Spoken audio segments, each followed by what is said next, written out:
Okay, so I want to start with this. Greetings, brothers and sisters. I'm doing this the day before I make the video. Today's Sunday, June 8th. I'll complete this video tomorrow on Monday, and it'll be out on Tuesday. This is very telling about everything, including AI, including AI's limitation because of what they're excluding on the internet. So I wanted to show you a video in which Donald Trump was stating that he would protect Hillary Clinton. And the only thing they would show me is this clip from a Fox and Friends interview, which wasn't the original clip. And I'm going to go through a whole story about this till we get to the most important piece. And how I found the clip finally. It took me about 20 to 30 minutes, which is really long for me to search for something that was clearly like in the public domain, like it was part of the public discourse. So here, this is the clip that they keep on recommending. Hey, welcome to the Final Five tonight. Donald Trump wants the Supreme Court to overturn last week's jury ruling that found him guilty on 34 felony charges. This was a state trial, not a federal trial. The verdict came down Thursday, and it opened all sorts of floodgates when it comes to political blowback. Over the weekend, Trump did an interview where he brought up the Hillary Clinton email scandal. Of course, in that case, she was never charged with a crime. And Trump denied ever suggesting the government should lock her up, which I'm sure he never did once, right? Hillary Clinton, I didn't say lock her up. I will say this, Hillary Clinton has to go to jail, okay? She has to go to jail. For what she's done, they should lock her up. That's right. It's just awfully good that someone with the temperament of Donald Trump is not in charge of the law in our country. Yeah, because you'd be in jail. Crooked Hillary. That was his best moment. So these were a bunch of little clips here. Let me go to another one here. So this is from MSNBC. They all said lock her up, and I felt, and I could have done it, but I felt it would have been a terrible thing. And then this happened to me. And so I may feel differently about it. I can't tell you, I'm not sure I can answer the question. Hillary Clinton, I didn't say lock her up. Lock her up is right. I didn't say lock her up. For what she's done, they should lock her up. I didn't say lock her up. Crooked, you should lock her up. I didn't say lock her up. Lock up Hillary. If she were to win Okay. this election, it would create an unprecedented constitutional crisis. In that situation, we could very well have a sitting president under felony indictment and ultimately a criminal trial. Guilty. That is Donald J. Trump, defendant in New York. Okay, so this is, okay, he's a lying piece of shit, right? We know that. Let me go to these other clips. So I went and found this interview with Will Cain and not Buttigieg. What's the guy's name who's defense secretary? Pete Hegseth. And I was like, well, that must be the interview because it sounded kind of like what I remember him saying. And I looked for it everywhere, and I just found these little clips. And I searched with AI, both Gemini and the other one. Maybe just ChatGPT on my phone. I'm not sure. I don't know if I use Gemini. But I couldn't they couldn't remember the things that were said, right? And so, I'm searching for quite a long time for me. So I finally found the whole interview that Will Cain put up, unedited. And it doesn't say what I thought it said. Let me show you what I found from that, because that's also important. Millions of dollars, and we left it all behind. I want to follow up on what Rachel asked you, though, because I hear you struggling with it. I hear you say it's a tough question, a bit unsure. Yeah. You famously said, regarding Hillary Clinton, lock her up. You declined to do that as president. But now, and purposely, because after I won, it's different when you win. I see it tonight. I'm going to UFC with Dana White. And I see fighters, they come in with hatred like you wouldn't believe it. It's amazing. It's a little metaphor on life, right? The hatred, they hate each. Then after the fight, somebody wins, somebody loses. Sometimes they get knocked out. Sometimes but they hug and they kiss each other. It's like crazy. I beat her. It's easier when you win. And they all said, lock her up. And I felt, and I could have done it, but I felt it would have been a terrible thing. And then this happened to me. And so I may feel differently about it. I can't tell you, I'm not sure I can answer the question. Hillary Clinton, I didn't say lock her up, but the people would all say lock her up, lock her up. Okay. Then we won. And I said, pretty openly. I say, all right, come on, just relax. Let's go. We got to make our country great. Yeah. And it would have been, think of it, you lock up the wife of a president of the United But they States. want to lock you up over $130,000 of an account. So this is the second piece to this, right? Where he was about to say what I thought he was going to say. He had already talked about it earlier. Let me see if I grab that clip because I don't want to go back and fucking get it if I don't have it. Let me see. But, you know, here's the first piece. So everyone's focused on the fact that he lied. He lied in this interview and said he never said it. And he said it multiple times. And then right after the election, he said, well, that worked, played well before the election, which means he's lying to his supporters. Because amongst his most ardent supporters, lots of them were like, locking Hillary up was one of their number one, it was like their number one thing. They all wanted it. And he said, well, that played well before the election. Now he says, you know, you're fighting, you had so much hatred for her, but after the election, you feel better. You know, but it isn't a choice. You know, justice isn't a choice, which that's just the part I want to get into in a bit. But he lied to his people, and he misrepresented what he was going to do, and he didn't deliver. And this whole idea that Trump is always right, you know, Trump was, what was the saying with Elon Musk? Trump was right about everything. He wasn't right about locking Hillary up because now he's questioning whether he should have done it, right? And so then he gets off track because this woman interrupts him. He would have said what he said later at a rally.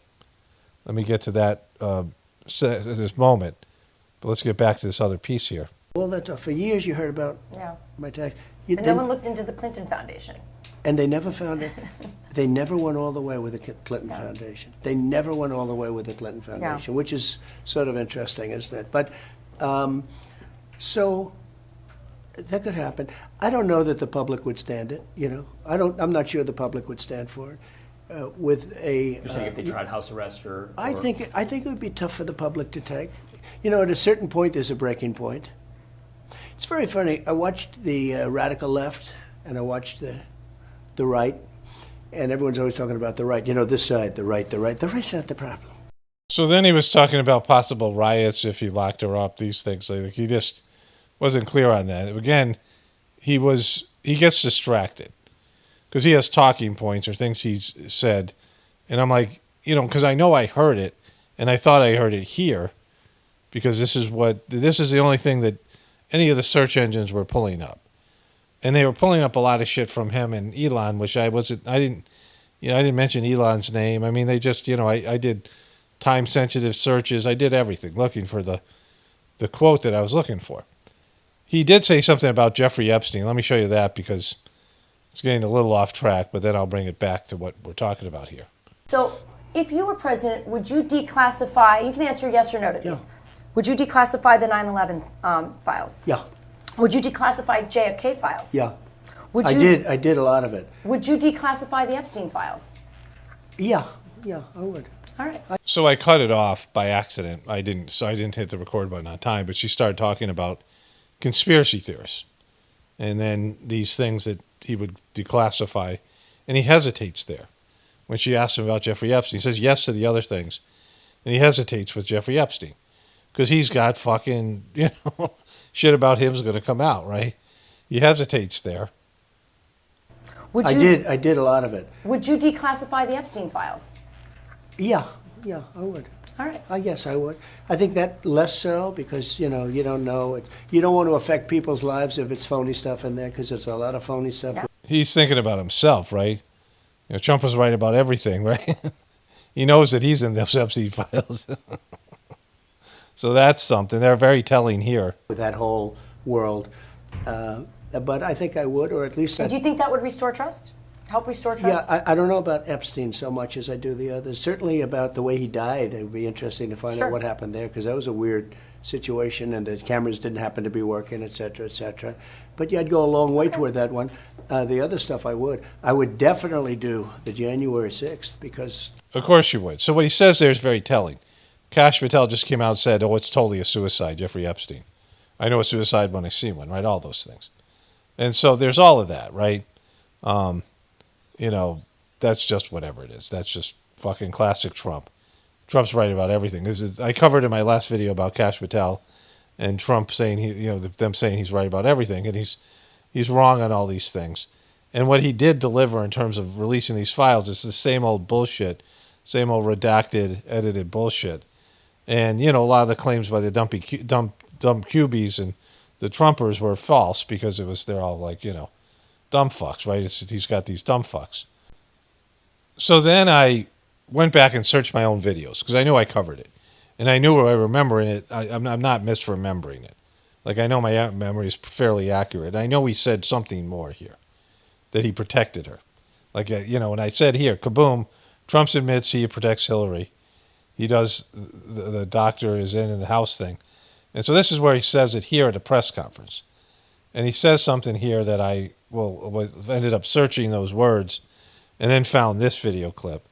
And I have it, you know, I have it in raw form without my commentary. But here, you know, I start off here with Jeffrey, with him and all these people doing that stuff with, you know, this, where they fainting. These are all fainting things that are happening, right? The people fainting. And then he did fainting too, right? This whole thing, an audience member faints. It's Obama with that one, you know, all that shit. And then I go into the whole thing with the you know, the shooting here. So this is, you know, some fucking Kamala bullshit here. I mean, this is just going back a little bit to Waltz and this stuff, right? And the Hillary, him saying these things here with her. But this is where he says this thing. And I searched for it, and, you know, again, because the things that they're talking about are important.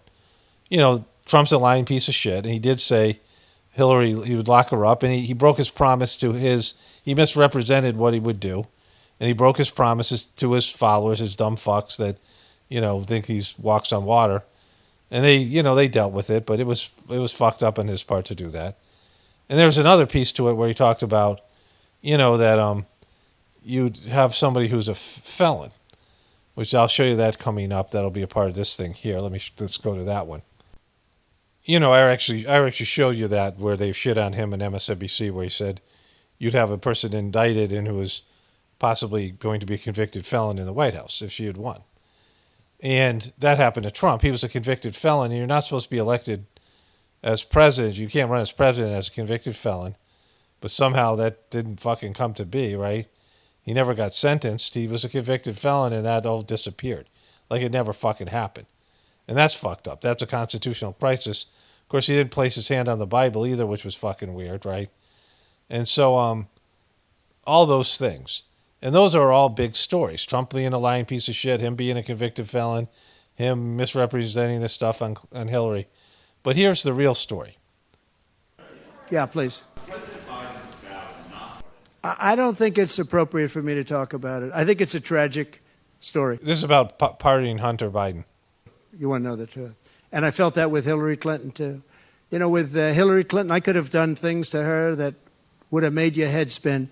That's what I searched for.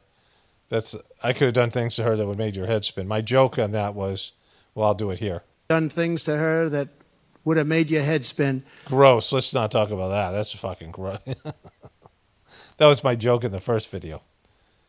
I thought it was a very bad thing. Take the wife of a president of the United States and put her in jail. And then I see the way they treat me. That's the way it goes. But I was very protective of her. Nobody would understand that, but I was. I think my people understand it. They used to say, lock her up, and I'd say, just relax, please. We won the election. I think it would be I think it would have been horrible for our country and we had her between the hammering of all of the files. And don't forget, she got a subpoena from the United States Congress. And then, after getting the subpoena, she destroyed everything that she was supposed to get. I thought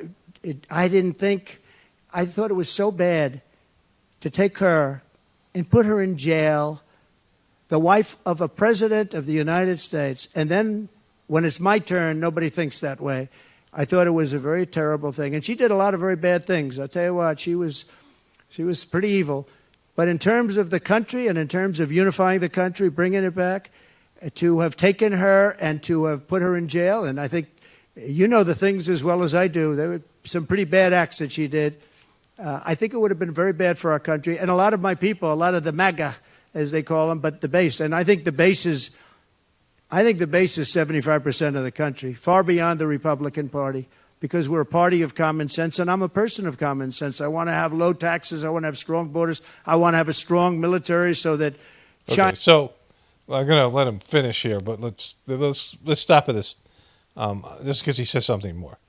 But what he said there was he protected her and that he had her dead to rights. He could have convicted her. Multiple counts. She did a lot of bad stuff. She was evil. But he chose not to prosecute her.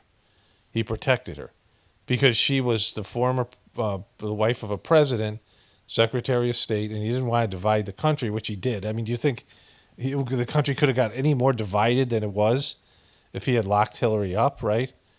And so he said when it came to my turn, they didn't do the same thing. And that's what he's saying.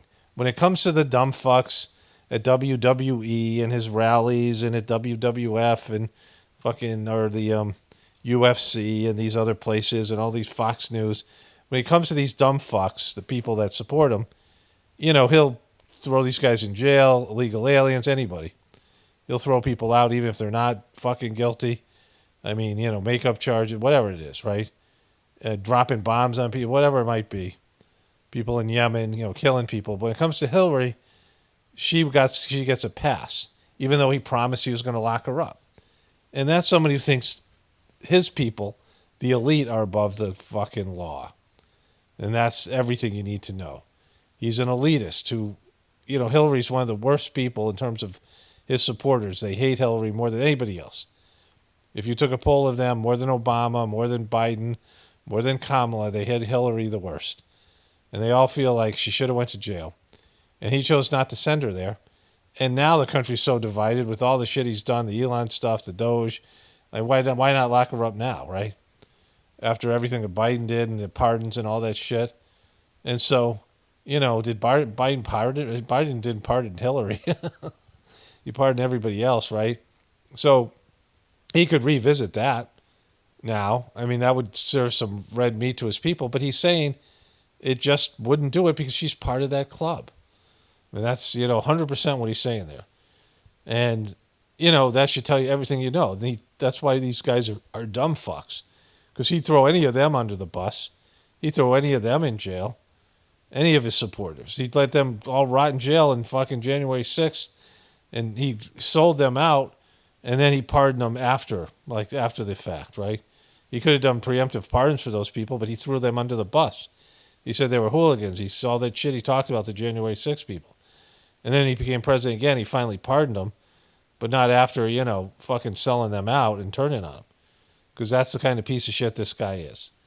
And that's all you have to know. If you're following, you're a dumb fuck. That's why you're a dumb fuck, because you think this guy cares about you. He cared about Hillary Clinton more than he cared about any of his own supporters and these other people. I mean, what about Michael Cohen, who was in jail for a couple of years for doing shit for Trump? And he turned on Trump, so Trump let him rot in jail and let him serve his, you know, he could have commuted his sentence and done a number of things, right?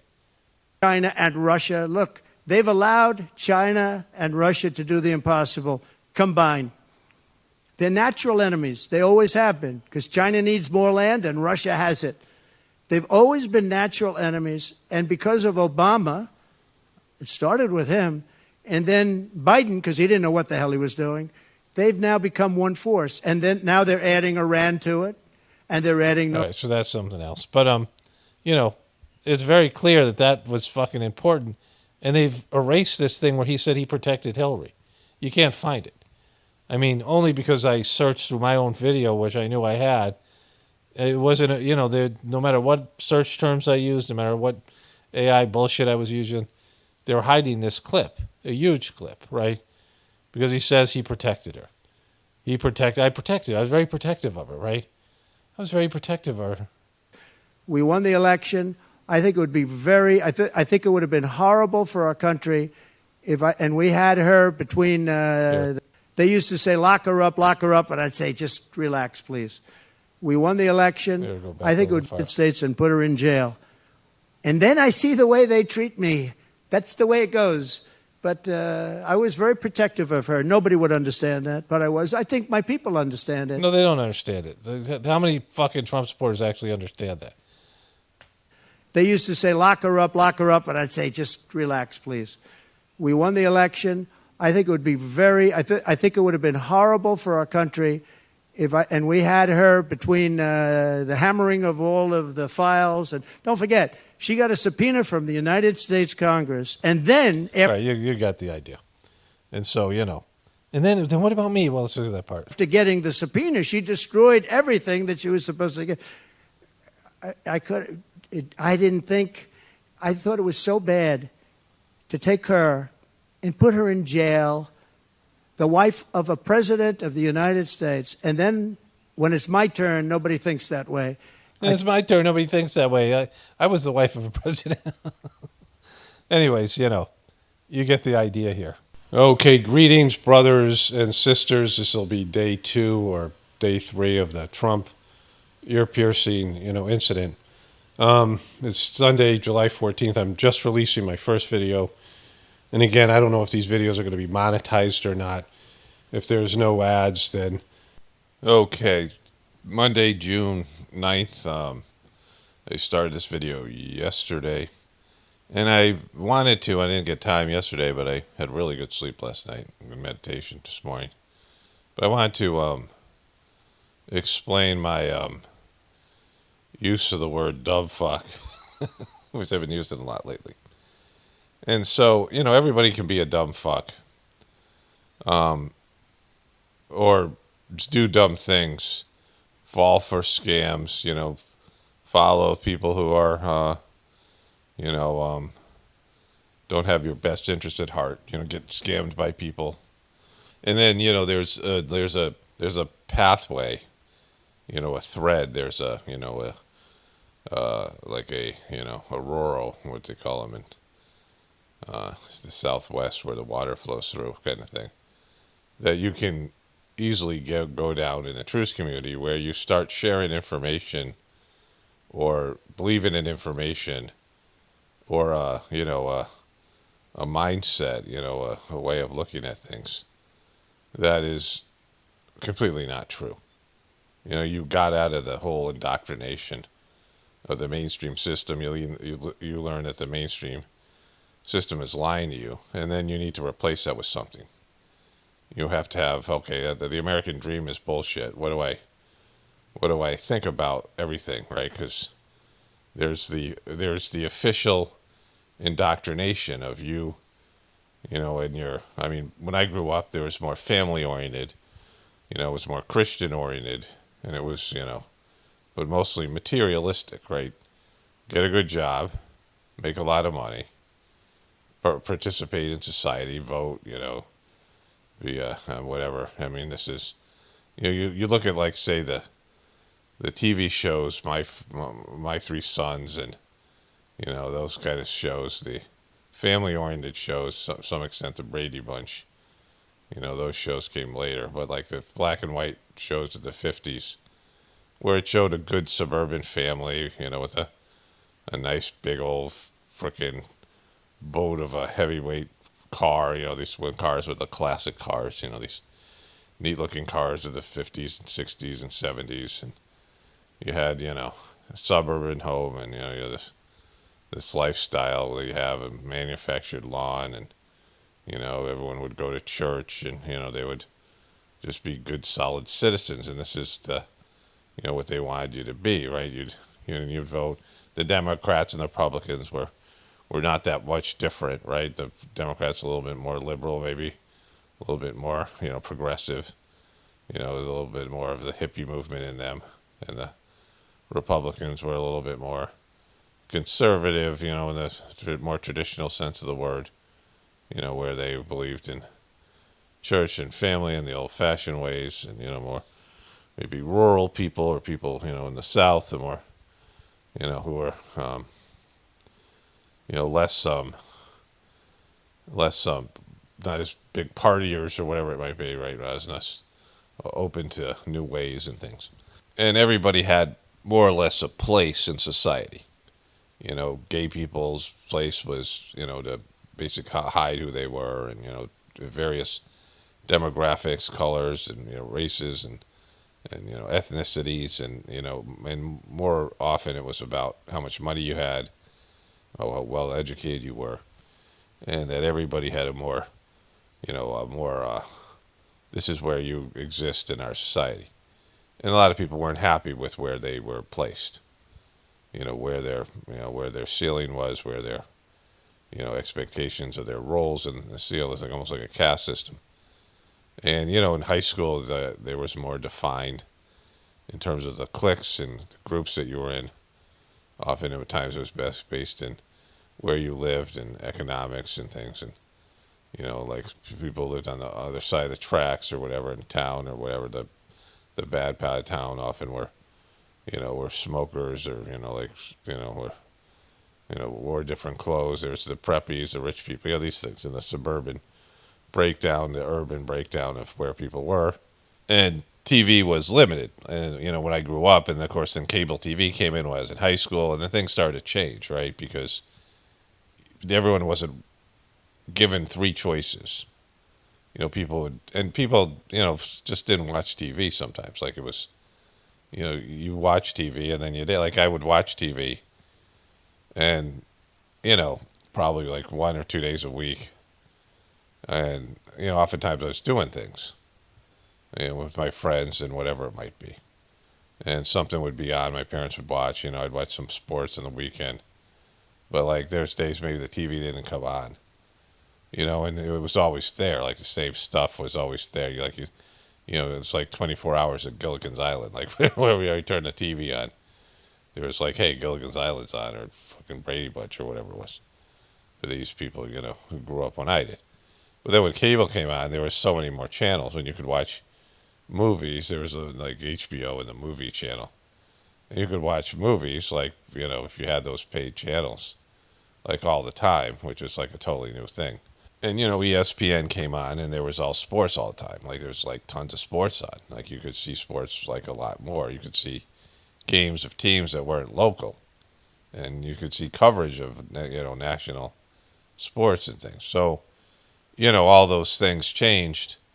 And then, of course, the internet later on. Now, the indoctrination that people had, it was harder to break free from because there was much more of a controlled system because information was limited and everybody had to find some sort of role in society. And, people probably cared a lot more what their neighbors thought. But as, we go into the internet and these things where you have, a social system that's national, even global. You're interacting with people all over the country, whatever, all the things that we do. Even people who are listening to this video are, there's people in foreign countries and the rest of it, right? And so this opened up the possibility where you realize that what we were told it was to be a good citizen and what American life was about was bullshit. The debt-based economic system, the division of the family, the breakdown of the family. So much more emphasis was put on you're working as a woman, was now supposed to have a career, which meant there was no one holding the family together as a mom. And then the rest of the things that went with that stuff. And then, there was this element of everybody having to do more in terms of working and making money and consuming. And so that became the big deal, which we see. And then, of course, all this stuff with the information on the internet, people realize that the people who control the system are deplorables. Not just the people you see, but the people that are behind the scenes. They're like really crazy and they are dysfunctional and what people would call, evil. Their egos run amok and they are indulgent and they don't give a shit about other people's, lives, even pain and suffering. In fact, maybe even enjoy it. So there's this, waking up that the system is run by basically evil people. This is kind of an evil empire. And you have to fill that void, right? You have to, there's no longer this is what it's like to be a good American or wherever you live in the world, a good citizen. And this is why you exist. Like you have to come up with your own reason for existence, right? Like if you're a Christian and you start seeing through the bullshit of the religion, then you're no longer believe in this idea that you accept Jesus, you're going to heaven. And that's a very vague thing, right? And so then you're like, well, what's life about then? If I'm not working to get to heaven, if I'm not working to get rich, if I'm not working to, whatever. I mean, if I'm not, I don't have a purpose. I have some kind of overall purpose, like, being famous and rich or whatever, and, successful. And, if those things aren't the goal, and if if I'm not going to get to heaven by doing this religion thing, what am I doing here? Like, why am I here? And so that's the problem, this void that happens in the truth community, where dumb fuckery begins, right? Because you then start listening to the people who are there, and they have their own perspectives, in the truth community, and what life's about. And there's, of course, a lot of anger. Like, part of it's just taking down the system in one way or another, or trying to usurp the powers that be, and, all the things that, Alex Jones' InfoWars bullshit thing. Like, there's just all these, and a lot of right-wing people. Let's bring America back to what it was, and then Trump fills that void. Like, Trump comes in and says, let's make America great again. Let's go back to before. There's a consciousness awakening in the 60s. And whether you like the hippie movement or you like anything about it, it happened for a fucking reason. Because it was like people were in a stupor. People weren't happy then. And, we were like fucking eating chemicals like they were nothing. Like, there was chemicals in our foods, and every DDT is good for me, and, the debt-based economic system, and everything that was going in a way that, that was when the national debt was starting to grow, all those things. The war-based, we were exporting war.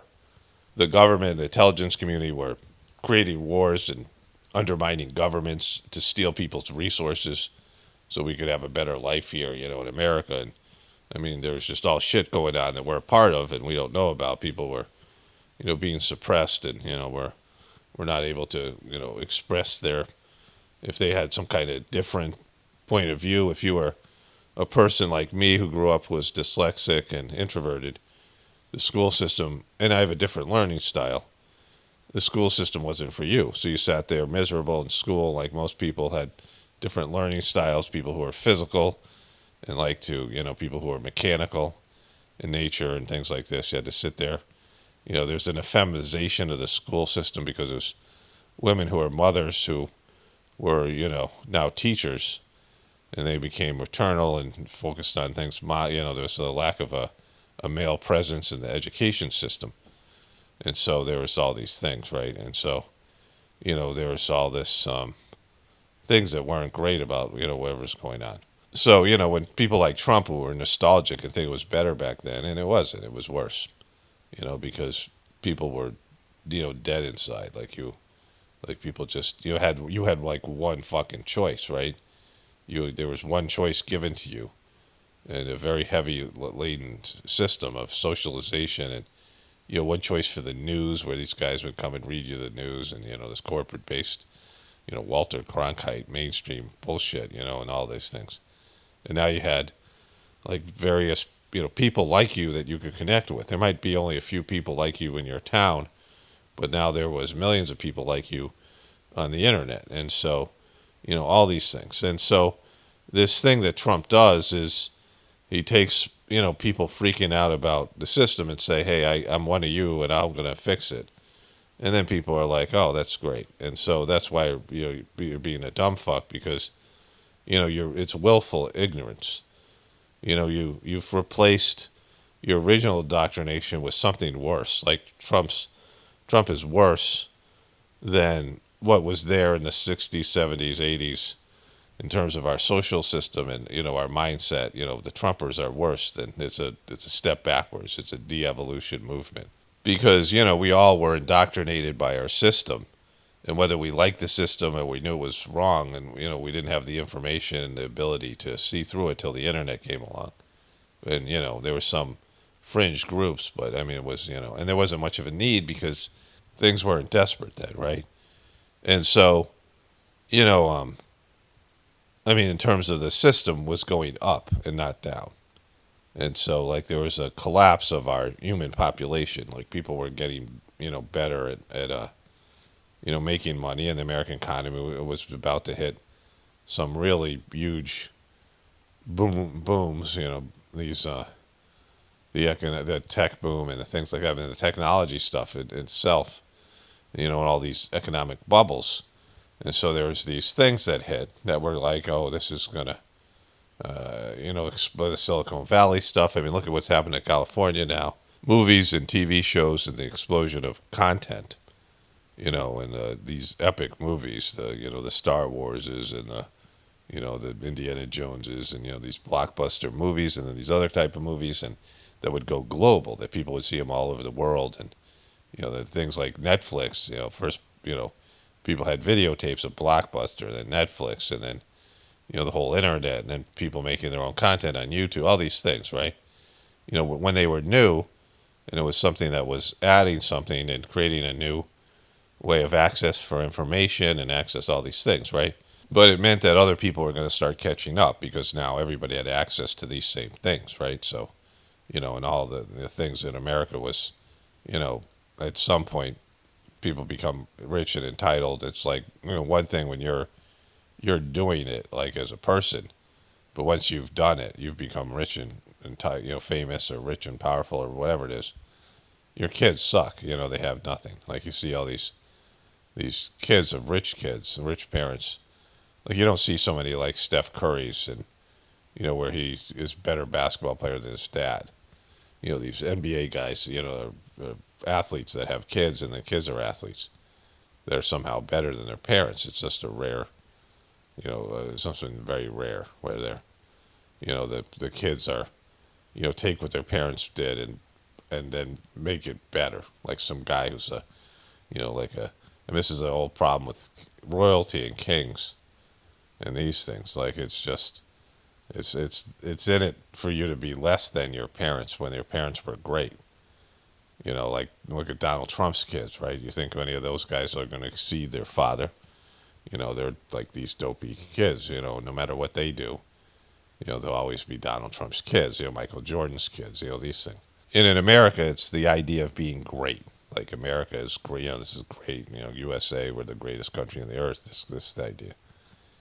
Greatness is when it's defined by materiality and your accomplishments, but not who you are as a person. You're great because you're, a person that has God in them and is caring, and you're not, you're not famous, and you're not, ultra smart, and you're not ultra great at sports, and you're not ultra, good at anything, but you're just getting it done. Like you just go in, you do the hard work and the thankless work to make sure everybody is happy, and things are. I mean, you're that rock in the family that no one appreciates, but when you're not there, everyone sees that everything falls apart. You're that teammate that doesn't score a lot of points and get all the glamour, but like holds everything together, right? And moms used to be that for the family, and that doesn't exist anymore. And so those people are considered like a schlub, like you don't fucking you don't matter, right? Because you don't stand out, you're not great, like there's nothing great about you. But these things, so inevitably America was going to fall apart because of all these reasons, like how the good times are over. But aside from that, on a global basis, we're following something that doesn't really lead to anything, right?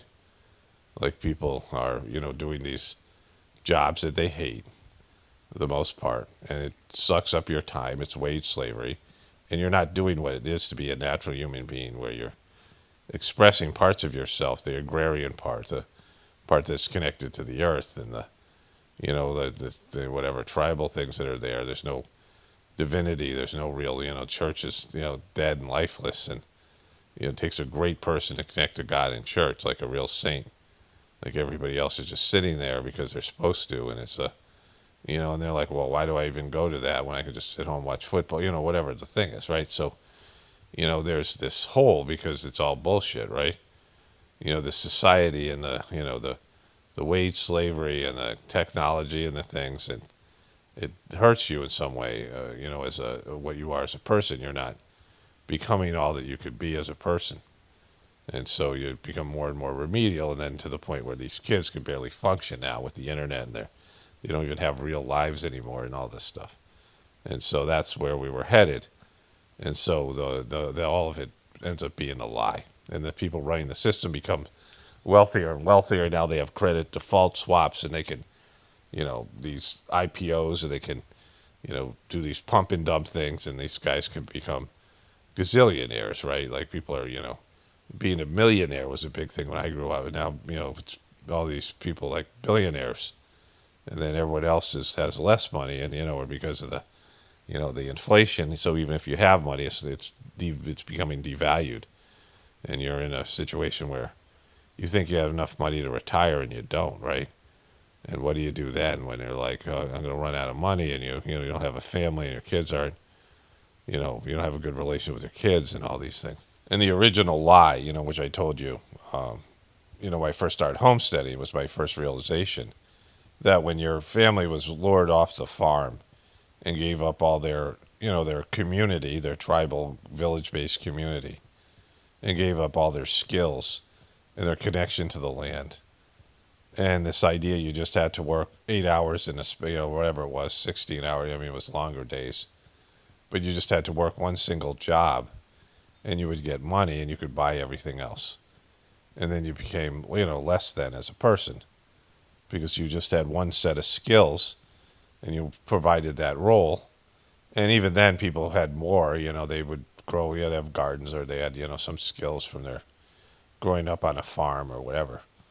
But people then went to the cities, and then they got crazy, right? Because you could make lots of money, and then you weren't developed as a person, so you would indulge in weird stuff because you were bored or whatever, right? Whatever it might be. Or people would just become zombies who would go to work and watch TV, and then, they didn't do anything else, right? They didn't think for themselves. They didn't, there's just like their time was like, they went to like a stupor, taking psychological medications or self-medicating, drinking, and they were constantly, like dumbing themselves down so they could just, be bored all the time and be less than. And so, the whole thing is a fucked up system, and it's not natural for human beings. And so those of us who sensed it, then it became, and then the truth community was born, and then it was like, all right, then we've been lied to, but what's next? What's our purpose? And the majority of people in the truth community, especially right-wing people, they don't find their purpose. And so that's why they're dumb fucks, because they just want to stay as sheep. They want somebody to lead them. They just, and they just are looking for someone to lie to them. When Trump, in this case Trump, because they don't want to think. They don't want to think for themselves. They don't have critical thinking skills. And it's the, people who love Trump and people hate Trump. Like that's the people they're into politics. They become into politics, and they watch what's going on. Kind of, but, for the Trumpers, Trump has revealed himself over and over again. And he's revealed what he thinks about you. He reveals all these things. Like him saying he protected Hillary. Like every Trumper should be like, fuck this guy. His approval rating should go down to like 5%. He protected fucking Hillary?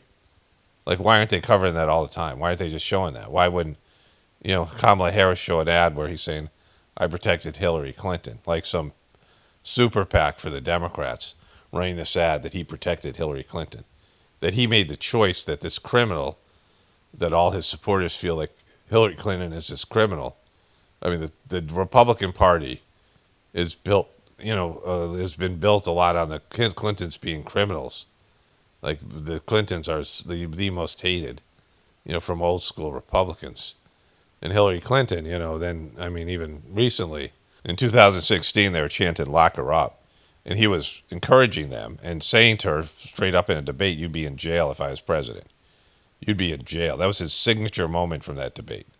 I mean, all of the debates. It's the number one thing that sticks out, Trump giving that zinger. When she said, I don't want to, we can't have a man with the temperament of Donald Trump being in charge of the country. And he said, you'd be in jail. It was like this moment, like just perfectly timed. It was like a fucking complete zinger. I remember watching it going, holy shit, that was great, right? And then him saying, no, that played well during the election. Fuck you guys, I was lying to you. He called her Crooked Hillary. If Crooked Hillary isn't going to go to jail because Donald Trump has given money to her and they're all part of some club, and he's saying, well, how would it look if we put a president's wife into jail? It would look fucking great. It would look fucking great, Donald, that people weren't above the fucking law, motherfucker. You know, Joe Rogan, right, who fucking was talking about crooked Hillary, right? You know, he would look great if fucking you put people who are part of a club that the rest of us aren't in fucking jail because they're criminals. That would look fucking great if you locked up all the fucking people. You know, all the Cubies are waiting for these sealed indictments that never came. So all the Cubies were just told that everything they thought was bullshit, that this group of people were against the deep state. Like Hillary Clinton would be the representation of the deep state. And if you put her in jail, that'd be like, all right, fucking everyone can go to jail. You put a president in jail, yeah, anybody can go to jail. It would be great. It'd be great for the country. Because we all know they're lying pieces of shit, right? We know that from what happened with Nixon, when all the people grew up in it, when people realized that politicians were lying to them and made promises they didn't keep and said things all the time, talking points that, you know, no one really fucking believed in or should. And so it looked great if you put her in jail. You should have put her in jail.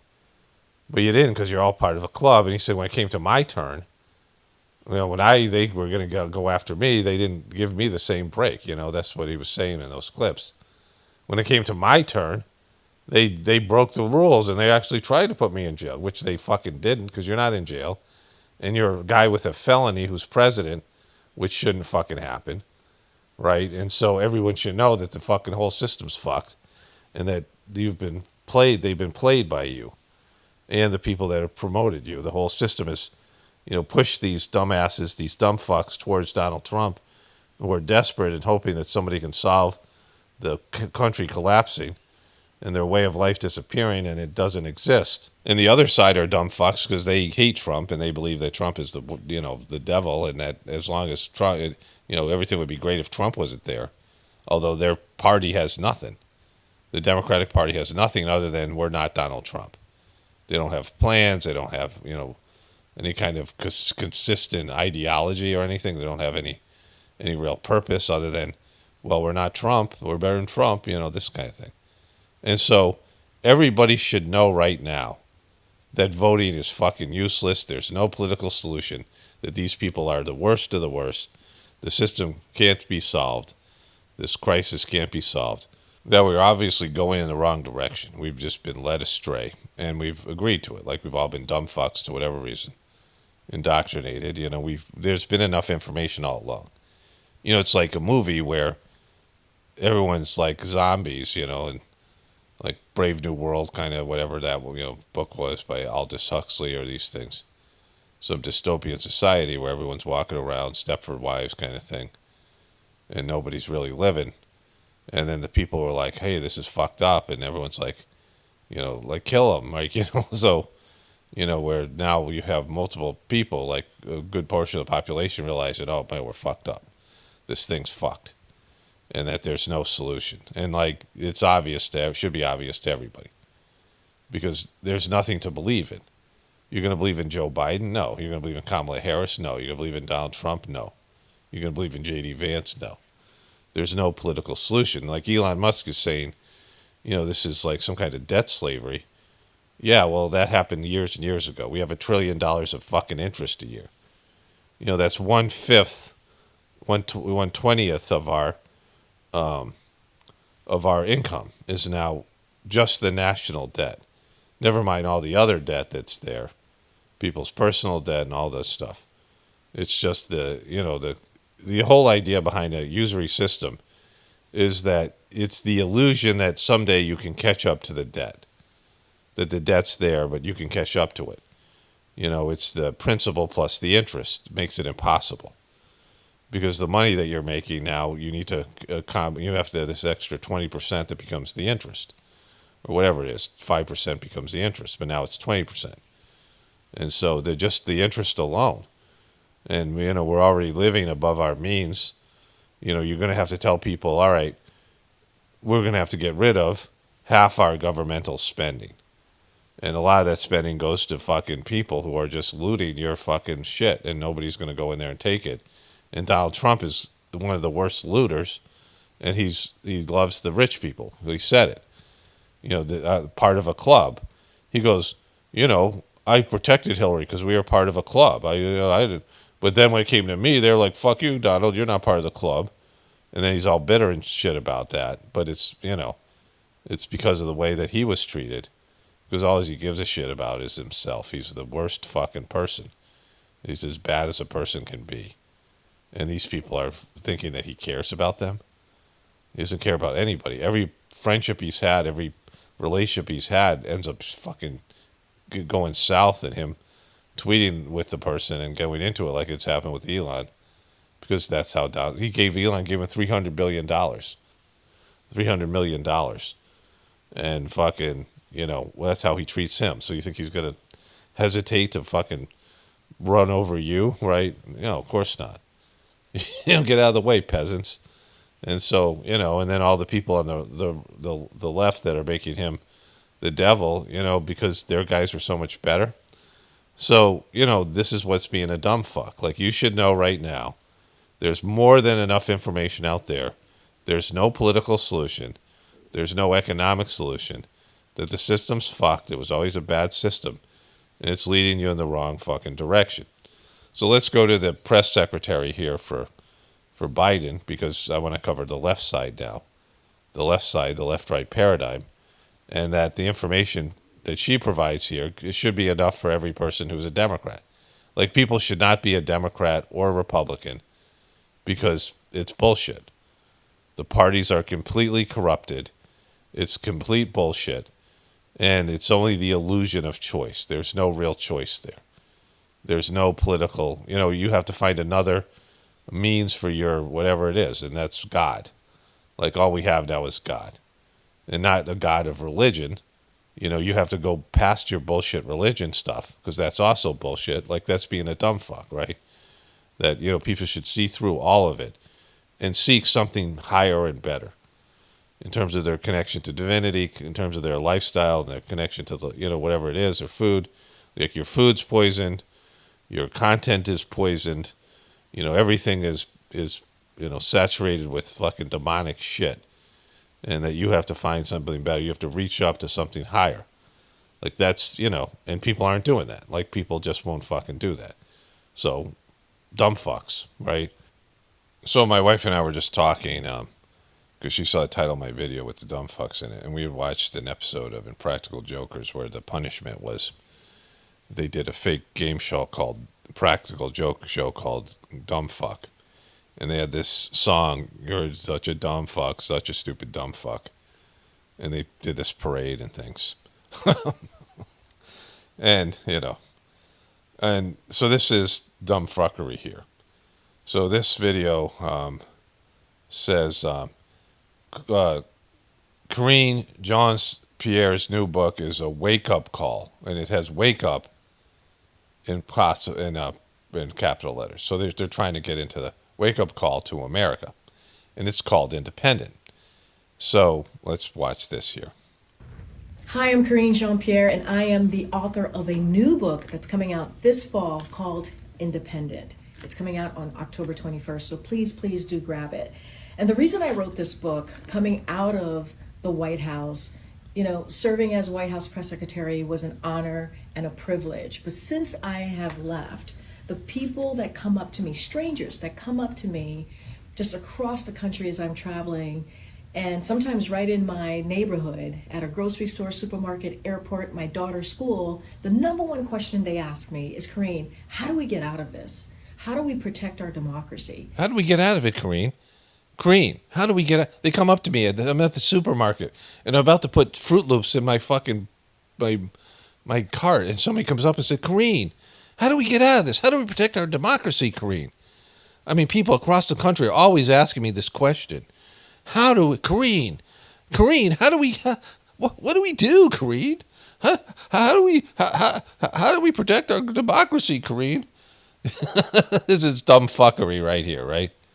How do we protect vulnerable communities among us? What do we do next? Because we don't have answers here. Karine, we don't have answers, Karine. Karine, we know you have the answers. You're the press secretary for Biden.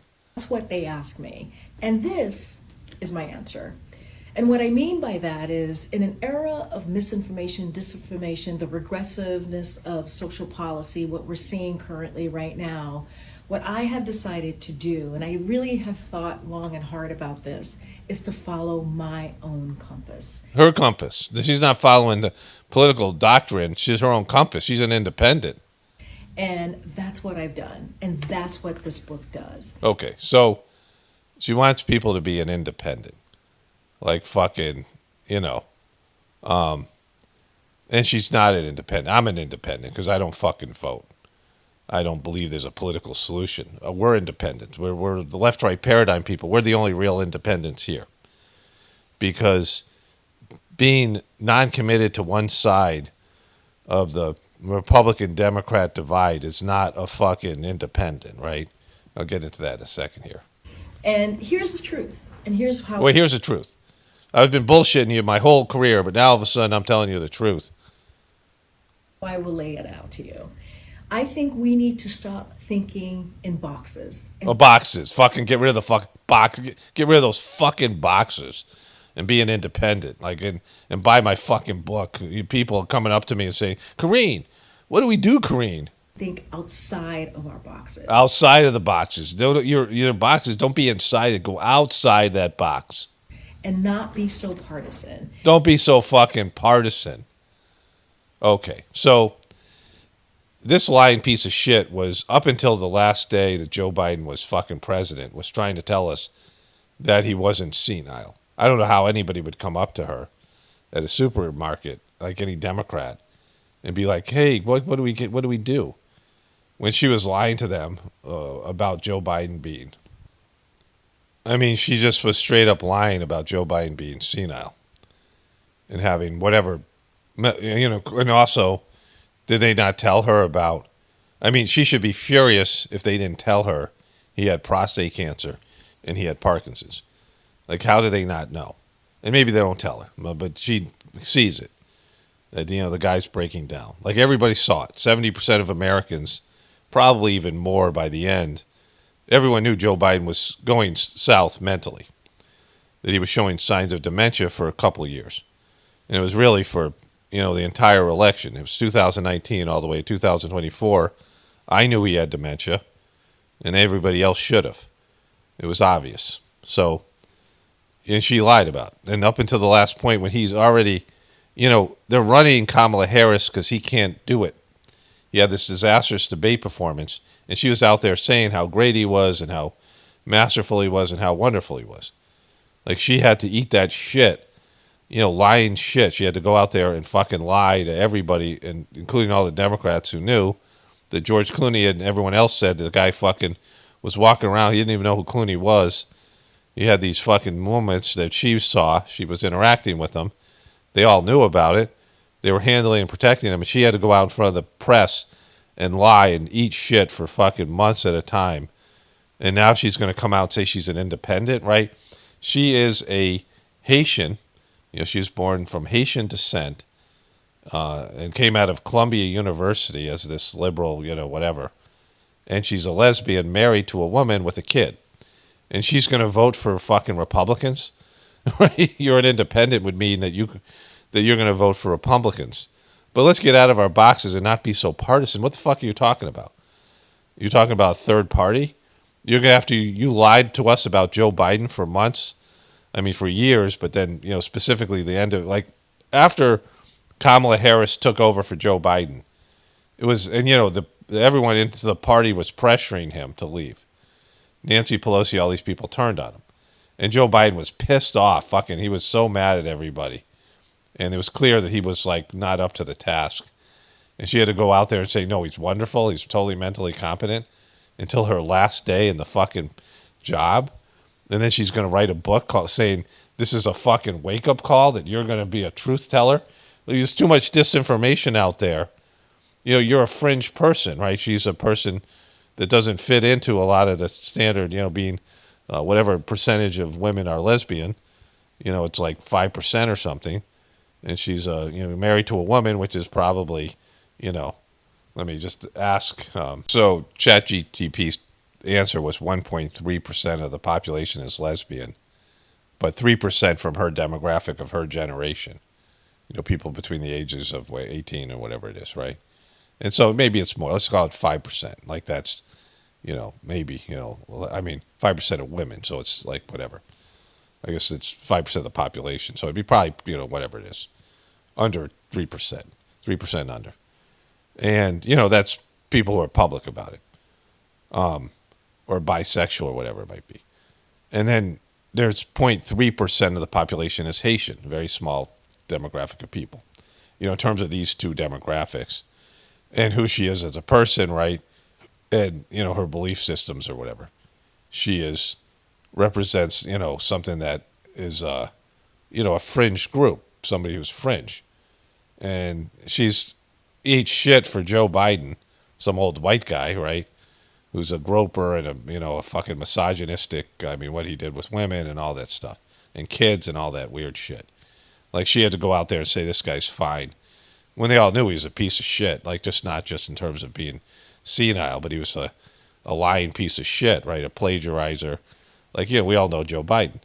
And to go out there and say, oh, now I'm fucking an independent, but you're not going to vote for Republicans. Republicans, I mean, the way that Trump talked about Haitians eating dogs.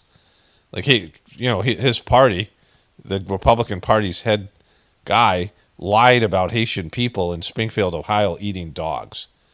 And you're going to fucking, you're an independent? What does that even fucking mean? You're going to be outside the box? There's no box. I mean, there's no outside the box for politics.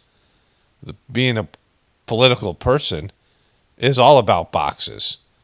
You know, it's a box that you fit in, that you identify with a certain party. If you go outside the box, you don't vote. Like, if you vote, you're inside a fucking box. If you think there's a political solution, you're inside a fucking box, right? And the way that I see moving forward in this space that we're in right now is, if you are willing to stand side by side with me, regardless of your how you identify politically, and as long as you respect the community that I belong to and vulnerable communities that I respect, I will be there with you. I will be. What does that mean? You'll be there with them. What the fuck does that mean? You know, the whole idea of boxes. Like, nobody wants to hear about your box. You know, the lack of boxes. You know, the whole idea about boxes is there is money and power and influence that is a limitation. It's finite, right? There's so much money. Like, there's, you know, money isn't infinite, power isn't infinite, and where we put our emphasis is finite. And so you have a pie and you divide up the pie, and the Democrats want to divide up the pie and give a little extra slice, and at least pretend to give a little extra slice to the, you know, to the people that they think are important, right? The demographics, LGBTQ, the people of color. I mean, the whole pie for Democrats was everybody but men, specifically white men, right? The Democratic Party had 16 groups of people that they serve, and they left men off of the list, right? Which, well, ultimately is half the population, and there's a lot of angry young, you know, men, fucking Joe Rogan, you know, Andrew Tate people, and, you know, they voted for Trump, right? And so, you know, the reason people are in boxes is because they have to have power groups that fight for their interests. All these groups have interests. That's the whole idea, that they all have political interests and economic interests. And what are you talking about? You think a bunch of Republicans are going to respect your community? They said you were eating fucking dogs, right? Let me show you the eat dogs thing. Trump said you guys were eating fucking dogs, right? Say that you were fucking pet eaters. With no information, right? Some woman, some fucking racist woman, friend said, my cat disappeared, and the woman said it must be the Haitians. You know, they had 20 million Haitians that came into this small city in Springfield, Ohio, where they lost all their population. Like 20% of they lost 20% of their population, and they needed to fill that population, so they got a bunch of Haitian people that moved into the community. And there were some like minor issues, but this one woman is like, oh, I bet it was the Haitians that ate your cat. and she posted it on Facebook. And it went fucking viral because some right-wing fucking disinformation, fake fucking QB truther piece of shit posted it. And J.D. Vance went and asked the mayor, and he said, no, please stop. Though that's not true. And even after that, Trump went on the fucking debate and said they're eating the fucking dogs. In Springfield, they're eating the dogs, the people that came in. They're eating the cats. They're eating the pets of the people that live there. And you're going to stand with those people that voted for a guy who said that the group that you belong to, just for his own personal political agenda, said that your group of people, your demographic was dog eaters and cat eaters. You're going to be a part of that? How are you an independent? There's only one party for you, and that's the shitty Democratic Party. I will move forward with you. And that is, I think, so important. So this book, Independent, it's about looking outside of boxes, not just always being in a partisan stance. No way. That's fucking brilliant. No one's ever thought about being outside of boxes before. Oh, my God. I mean, get outside of your box.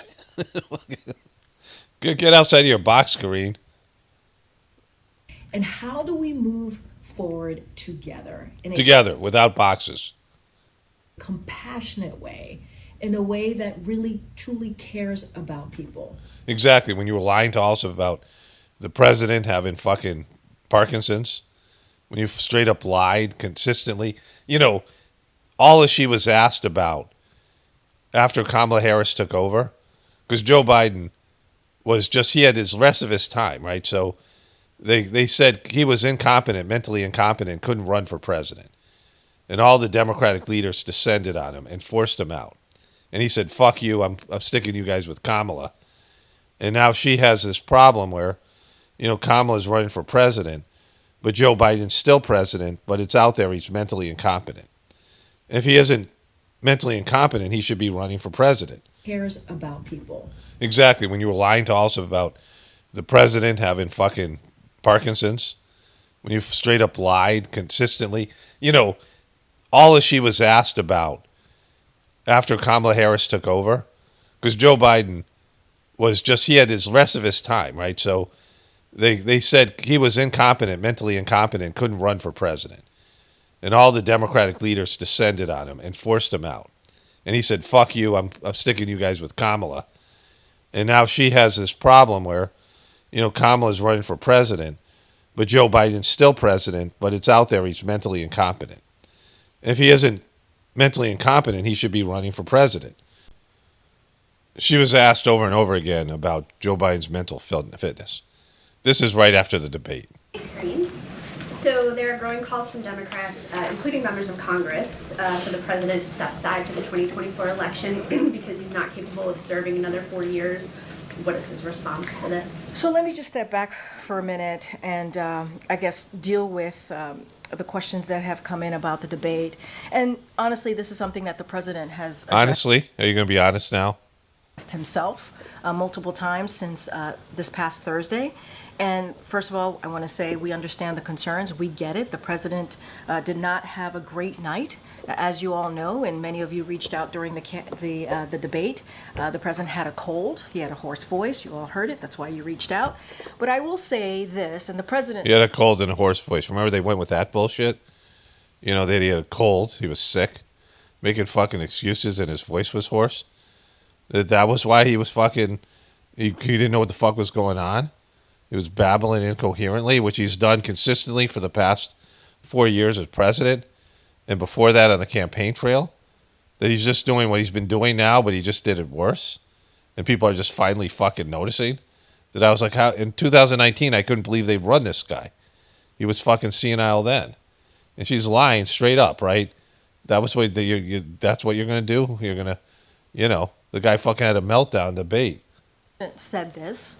Over the past couple of days, certainly right after the debate. He knows how to do the job. Okay, so January, he knows how to do the job. That was the talking point. January of this year, there's a poll out that said 70% of Americans said Joe Biden is not up to the task, that he is showing signs of breaking down mentally. Like all of a sudden America realized, a year before, and they don't primary the guy, which was bullshit, right? When the American people are saying he's senile. So they fuck themselves, and they're stuck with Kamala. And everyone knew this was coming at some point. The American people have spoken. They don't think this guy's up to the job. And he showed he wasn't up for the job. And they didn't want to roll him back out there again to campaign and have these other meltdowns, right? Job. And he knows how to do the job, not because he says it, because his record proves it. His record proves it. It has nothing to do with his mental fitness. Because for 3.5 years, almost 4 years, the president's record has been unprecedented, delivering for the American people. Another thing that he said that I would add is he knows right from wrong. He knows how to tell the truth. And again, he knows how to deliver for the American people. Joe Biden is a person. Take away his title. He is someone who has dealt with tragedy. He is someone. None of this stuff matters. He could be the greatest person in the world, which he fucking isn't. But he's fucking senile, like he's got Parkinson's. Like it's just, he's got his mind's breaking down. One who has confronted that head on. He is someone who knows how to get back up once you've been knocked down. He does. He gets back up. He gets knocked down. He gets fucking back up. Except when he doesn't know where the fuck he is because he's got dementia from fucking Parkinson's. And then he's, you can't get back up because he's fucking got a weird gait and shit like this, right? He falls off a bike or he falls down the stairs or he falls up the stairs or he falls on the stage. He gets back up. He fucking gets back up every fucking time. Like he just lay there and die. He gets fucking back up. I mean, he falls down and he gets back up. Everyone else, we fall down. We just lay there until someone picks us up until we just die. But he actually gets back up. He's the one guy that gets back up. Everyone else hasn't solved falling yet. But this guy, he's solved falling. This guy he knows that if you fall down, you get back up. Like that guy, he's cracked the code on falling.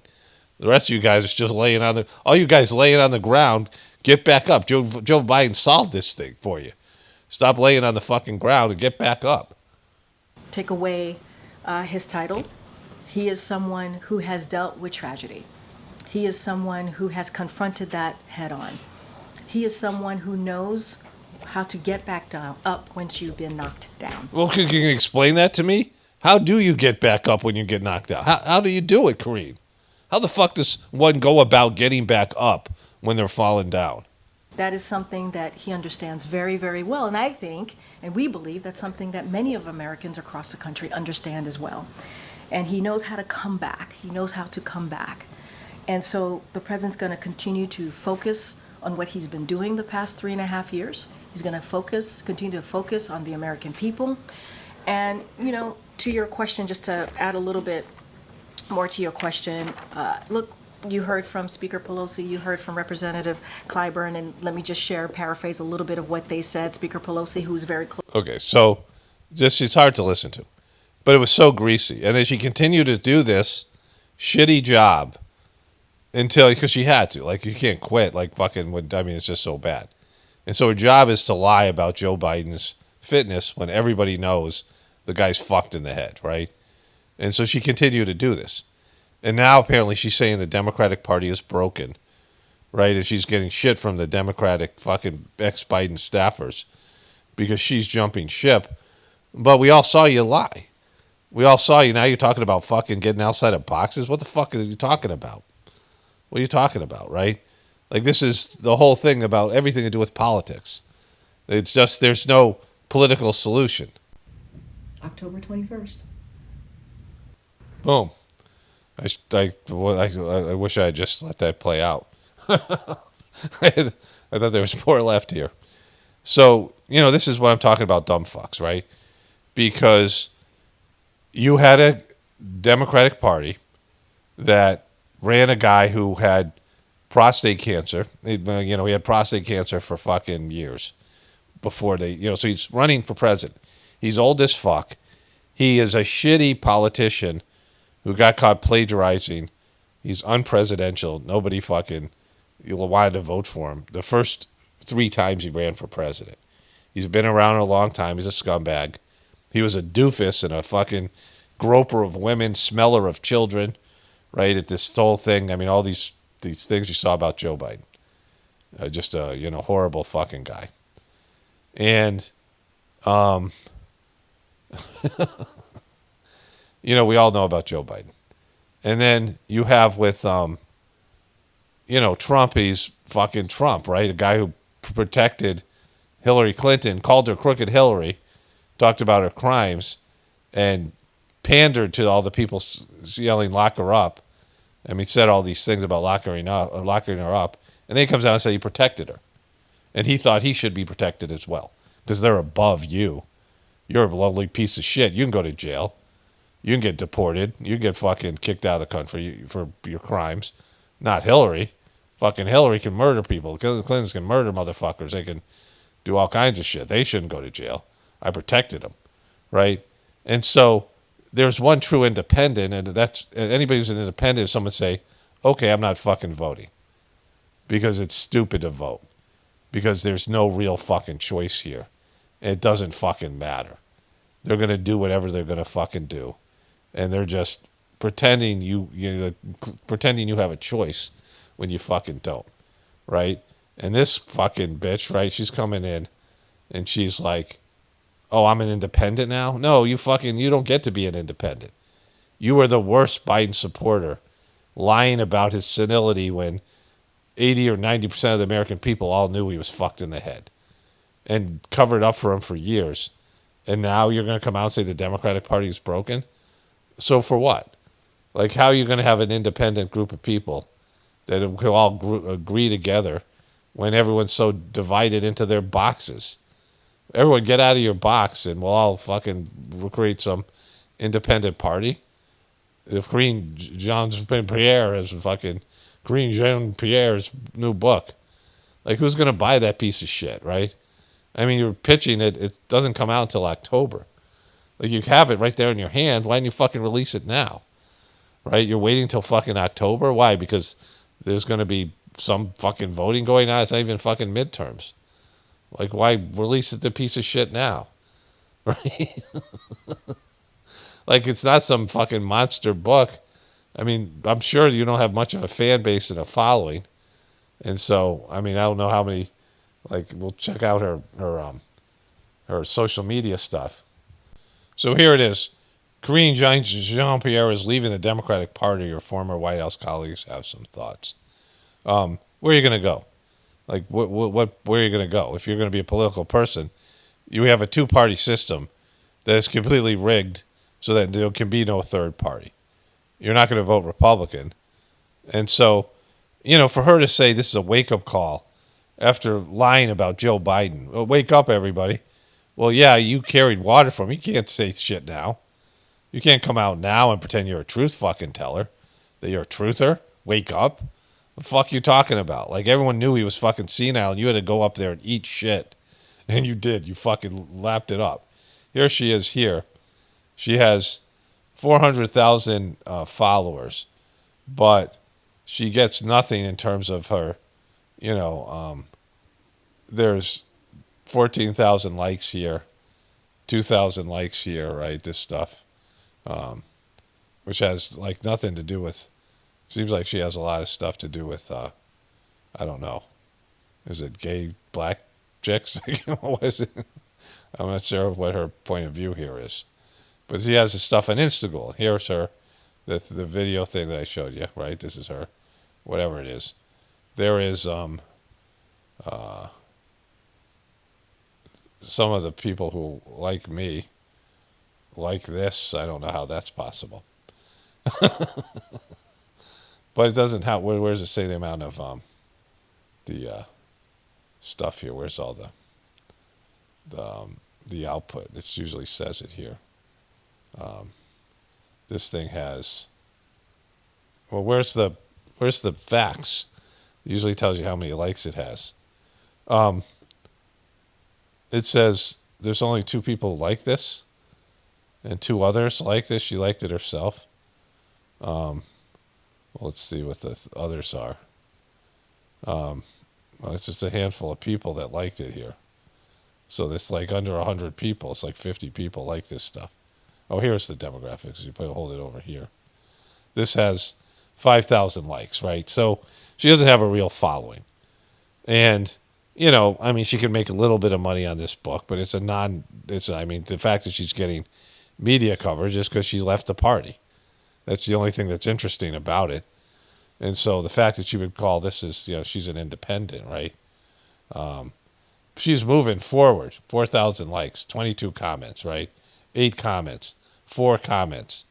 She has nothing. Like, she has no following. This book is like, no one's going to buy it. Like, you know what I mean? It's probably just, says it's self-published, available in October. And so, you know, she's an independent. She wants you to think outside the box. Okay, just to wrap this kind of part of the video up, I got a thing on Gratefullness, and I got a movie about Jesus I want to get to. Hopefully it won't be copyrighted. A trailer. And then we'll see.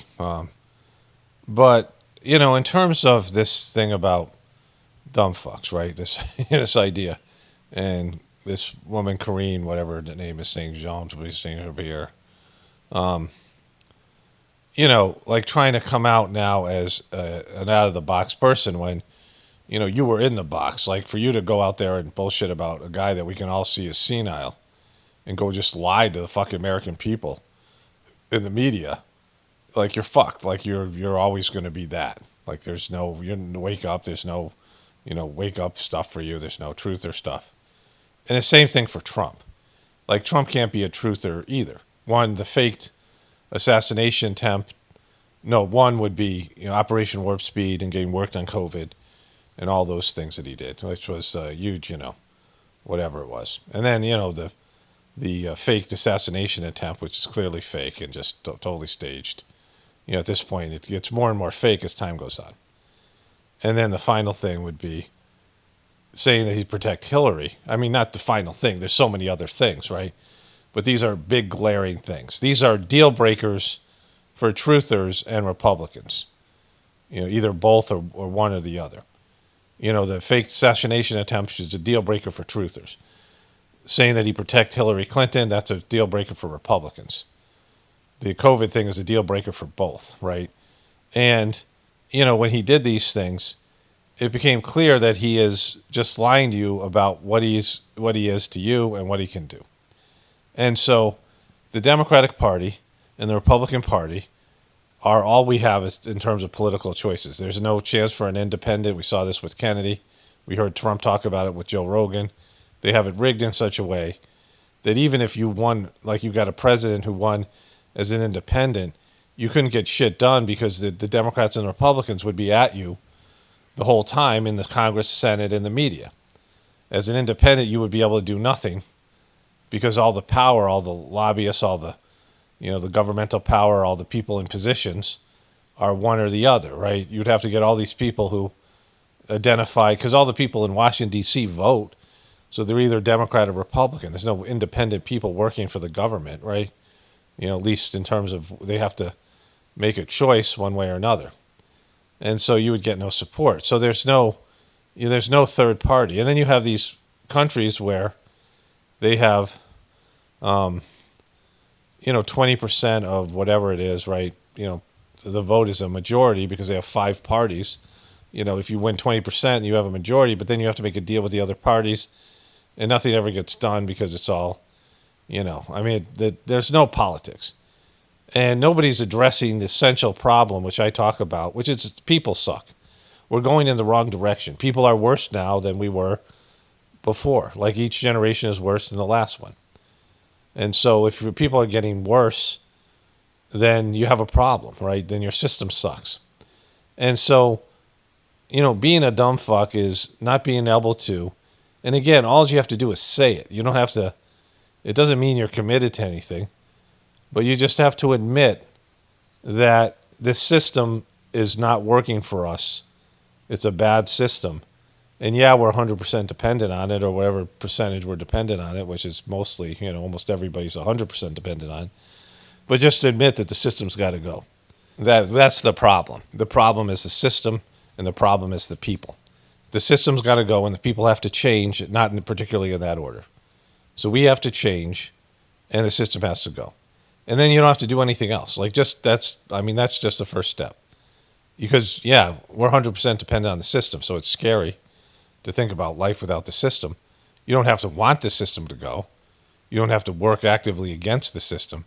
But just admit to yourself there's no political solution, that this system is fucked, and it's against God. That I made a video and I said, the title of the video, "Why Would God Save This System?" And not one person could give an answer. Because everyone knows God wouldn't save this system. What about the system is savable? It's only this too big to fail situation. We're all 100% dependent on it, so we can't imagine a life without the system because most people won't live through a systemic collapse. Most people right now will just give up, curl up in the fetal position and wait for the angels to take them away. If the system collapsed, they just won't be able to do it. Myself included. I don't know how I will. It's too much change, right?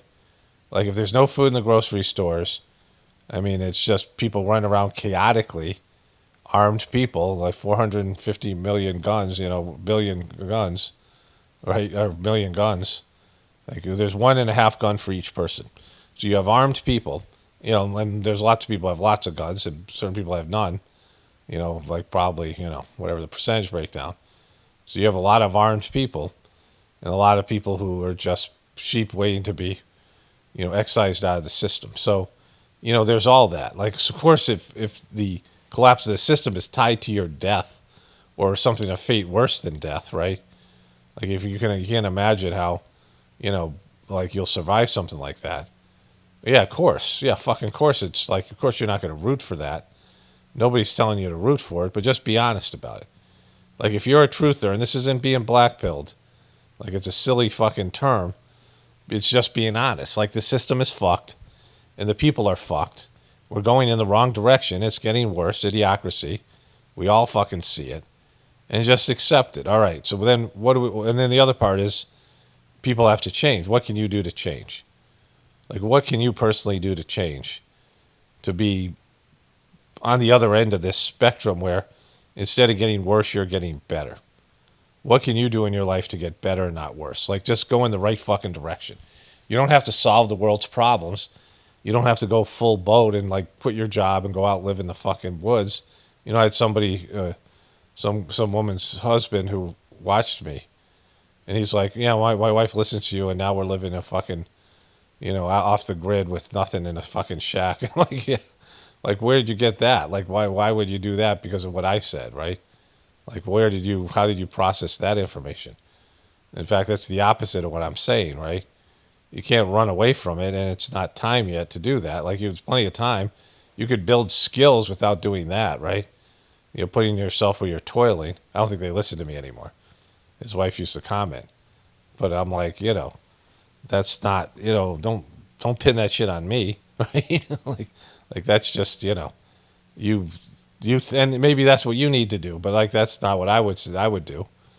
I don't believe in that shit, right? Because it's not, there was when I first was on Facebook, there was a couple that I ended up being friends with, and I can't remember what the woman was named. She had a funny name, but her husband was Wolfman Wild. The woman posted a lot more, and they both had like these kind of, truther names, and they had sold all their stuff. It wasn't a lot. They had like shitty jobs, but they quit their shitty jobs. And they were living out of their car, and they were staying in national parks. My family and I, before we went to India, we camped for like 3 months.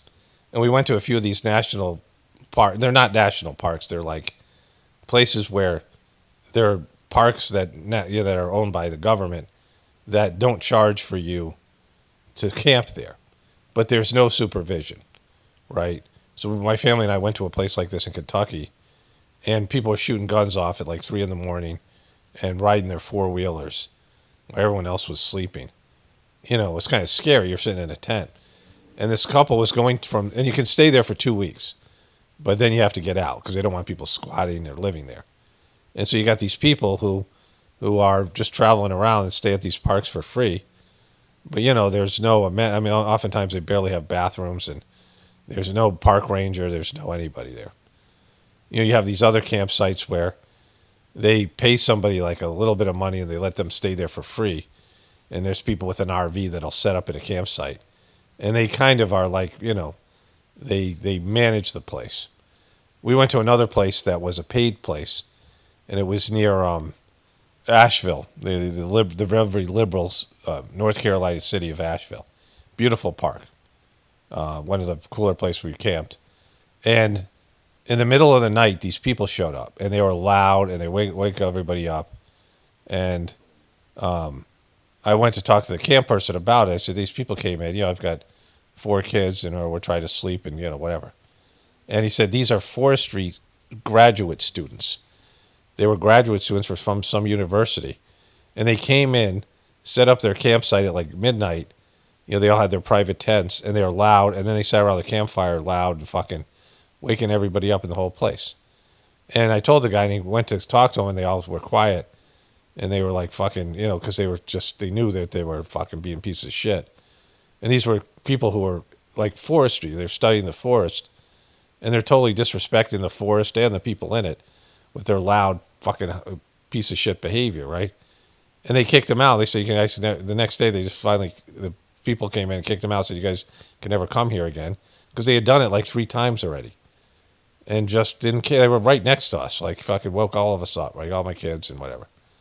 But those were paid places. So, there's these unpaid places, and it's like fucking Mad Max out there where there's no law, right? Like, so, and this couple used to go around camping there, and they were just going from campsite to campsite, and they were like shot at and fucking, like in the middle of the night, people were shooting at them, like just shooting at their tent, just fucking to fuck, they had guns, like this couple, and they ended up like going to work for Walmart. Like they quit, the guy changed his name from Wolfman Wild to Wolfman Domestico because they had been humbled, because they thought that they could just, live off the grid. And of course, nothing happened.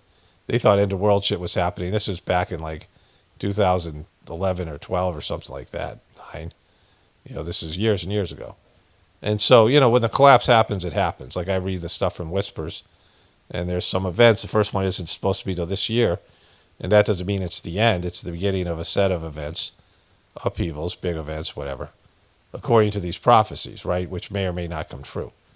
And so you can't, but just what we can see right now, what everyone should be able to see is people are fucked, the system's fucked, and we're all going in the wrong direction. We're on a disastrous course. And it just keeps on getting worse. This is globally, and it's certainly America's a big part of it, but it's a global problem. And just admitting to that. And so if there's going to be some sort of redemption, a redemptive movement, then people need to change, right? We all need to change. There's no escaping the change, escaping the issues, right? Which are people created. Like we created this system because we're going in the wrong direction personally and collectively. And so, being open to change and being open to the idea that, it's God's will that the system ends. That, everybody kind of knows it. And so there's no fucking political solution. There's no Trump. There's no Biden. There's no anything. There's just the system that's fucked, taking people who are fucked in the wrong direction. And so to do something about that, you have to figure out what you need to do to go forward and be positive. If you're going backwards or you're going sideways, but mostly sideways backwards, right? You're not going forwards, then, how do I get forwards? And, the Sajmark meditation is a good way for that, towards connecting to God, and then building some skills and reclaiming some of your natural things that make people healthy. Doing things outside, getting off the internet, things like this, right? But each person has to define them for themselves. You have your own particular things you need to do, and you got to figure it out. What's your soul want you to do? How do I get back on my soul's path? Like that should be a question everybody asks. How do I get back on my soul's path? I'm not on my soul's path right now. How do I get back? And pray to God at the very least to help you do that. Like that's, but just before you even get to that point, just admitting the truth of what you're seeing, and that most people, it's like, oh, it's too hard to fucking admit that Trump's a piece of shit, right? like that Trump or whatever, that this whole thing is there's no solution. That nobody's going to rescue us from this fucking problem. No political party, no corporation, no anybody. These people are fucked way worse than you are. These people are messed up, the people who are running the system. You know, maybe some of them are higher developed souls that have been assigned to do destructive work. So they are whatever they are. But everyone else is like just way worse, crazier, fucking, you know, more demonic. This, you know, those people are fucked. They're just, they have no, you know, they have the ones that are just, you know, doing the opposite of what God wants them to do on a level that most of us don't have the power to do. Those people are all fucked. They're the elite. Like, forget about them. Don't look at them. Like, you know, you're looking up when they're much below you, even though they're in more powerful positions in the world. They're fucking they're like, you know, they're like 1 foot in hell right there, or they're fully in hell, like, you know, wherever it is. And so you're looking up at people who are in hell, right? And just, you know, not the Christian definition, but, you know, the idea of hell. Like, these people they're way below you because they're not, you know, they've lost their humanity. They've lost their divinity. They're just fucked, right? You know, they're just, I mean, they're probably no hope for them, even as a soul. I mean, there's always hope, but there's for them, Jesus. And so why are you expecting these people? Why are you expecting, you know, and then there are lackeys like Trump and Biden who work for them. And they're not even, you know, Biden and Trump don't even have they're not even in the club. You know, they're not even in the powerful club and you know, all the people that go along with it. So, you know, all those people as a group are fucked. Like Karine Jean-Pierre, she fucked herself when she went to the American people and knowingly lied about Joe Biden. And, you know, all of them, Jen Psaki and the rest of them, right? All the people that lied about Joe Biden being senile and being, you know, unfit for office, and allowed him to be in office even after they admitted he was unfit. And so, you know, and then coming out afterwards, he had prostate cancer that's gone to his bones, but they just found out. Come on. Stop with the fucking lies. I mean, just ridiculous fucking lies, right? And nobody gives a shit because he's got 1 foot in the grave and we got bigger problems. But the first of which, just admitting, like, just yourself, like, you're not out loud, you have to post anything, just, yeah, we're fucked. Like, this is bad. Okay, so what do I do? What do I do with the time I have left?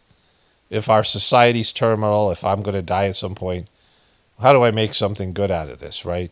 You know, I was listening to this song. Let me see if I can find the lyrics. YouTube recommended this song, and I used to have this, and it was on some kind of, you know, CD I used to play. It's a song from 2000 from a band called Switchfoot, called "I Dare You to Move." And I started to listen to it like they had a live version of it. I couldn't remember the song. You know, I haven't. It's actually alternative rock and Christian rock, but it was a popular song. You know, fairly popular. And I started listening to it. And I really didn't like it as much. I was like, oh, you know, whatever. But then the lyrics stuck in my head, and like 2 weeks later, I decided to listen to the whole song again. And so the lyrics are, welcome to existence, everybody's here, everybody's watching you now, everybody waits for you now, what happens next, It's better when it's sung. And then the lyrics are, I dare you to move, I dare you to lift yourself up off the floor. You know, this guy, I mean, obviously they need Joe Biden to tell him, for you guys listening to this on the Journey series, Karine Jean-Pierre said that Joe Biden knows how to get up when he falls down. And so they need Joe Biden here. I dare you to lift yourself up on the floor. I dare you to move. I dare you to move like today never happened. Today never happened before. And this is welcome to resistance. The tension is here. The tension is here between who you are and who you could be, between how it is and how it should be. I dare you to move. The same chorus. And then this is a part I really liked, and I didn't get to this part. Really well-written verse here. Maybe redemption has stories to tell. Maybe forgiveness is right where you fell. Where can you run to escape from yourself? Where are you going to go? Where are you going to go? Salvation is here. You know, that's the Christian part. You know, but I like this idea that maybe redemption has stories to tell, because there's always stories within redemption, right? there's a story behind the need for redemption. And maybe forgiveness is right where you fell, which is, when you want to get back on your soul's path, you have to go back to where you fell off. Like, if you deviate from your soul's path, wherever you go, if you're going backwards, you're going sideways, wherever direction you're going, you don't meet up with your soul's path somewhere down the line, right?